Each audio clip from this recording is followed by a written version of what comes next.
చందమామ కథ. 3 అద్భుత వస్తువులు. ఒక ఊళ్ళో ఒక చితికిపోయిన జమీందారుకు భాగ్యవతి అనే మనవరాలుండేది. ఆమె అసామాన్య సౌందర్యవతి కావడం చేత అనేక మంది యువకులు ఆమెను పెళ్లాడాలని వచ్చారు. అలా వచ్చిన వాళ్లకు ముసలి జమీందారు ఒక పరీక్ష పెట్టాడు.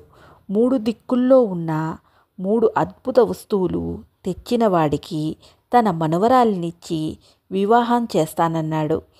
ఆ అద్భుత వస్తువులు తీసుకురావడానికి కొందరు సాహసికులు ప్రయత్నించి సాధ్యం కాక విరమించుకున్నారు. వారిని చూసి మరికొందరు ప్రయత్నించకుండానే విరమించుకున్నారు. ఆ ఊళ్ళోనే జయంతుడనే క్షత్రియ యువకుడు ఉండేవాడు. వాడు అమిత సాహసి అని ఏనాడో పేరు పొందాడు.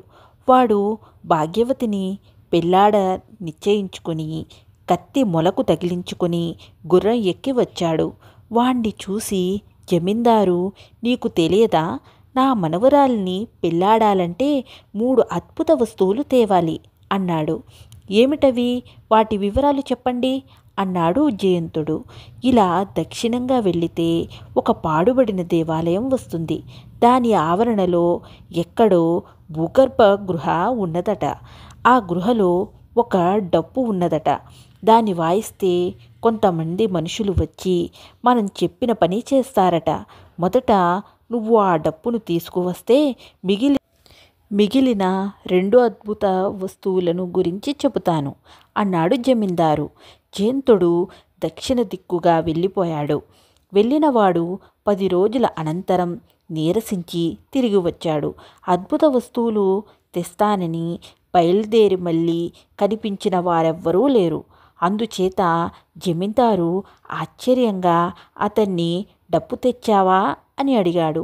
జయంతుడు ఏమీ చెప్పకుండా తన వెంట తెచ్చిన సంచిలో నుంచి ఒక డప్పు తీసి జమీందారుకు ఇచ్చాడు. జమీందారు డప్పును అన్ని పక్కలా తిప్పి చూసి దాన్ని వాయించేసరికి ఎక్కడి నుంచో 10 మంది మనుషులు బిలబిలమంటూ వచ్చి ఏం చేయమంటారు అని అడిగారు. నా తోటకు కంచె వేయండి అన్నాడు జమీందారు. వాళ్ళు వెళ్ళిపోయారు. 2వ వస్తువు వివరాలు చెప్పండి అని జయంతుడు జమీందారును అడిగాడు. ఇలా పడమరగా వెళితే మరో పాడుబడిన దేవాలయం వస్తుంది. దాని దిగువన ఎక్కడో భూగర్భంలో ఒక తాయెత్తు ఉన్నది. దాన్ని కట్టుకున్న వాళ్ళు కాలం గడిచే కొద్దీ చిన్నవాళ్ళవుతారు అన్నాడు జమీందారు. జయంతుడు పడమరగా బయలుదేరుతూ పక్కకు తిరిగి చూసేసరికి కిటికీ వద్ద నిలబడి తన కేసి ఆశ్చర్యంగా చూస్తున్న భాగ్యవతి కనిపించింది. కొన్ని రోజుల అనంతరం అతను చినిగిన బట్టలతో తిరిగి వచ్చి జమీందారు చేతిలో తాయెత్తు ఉంచాడు.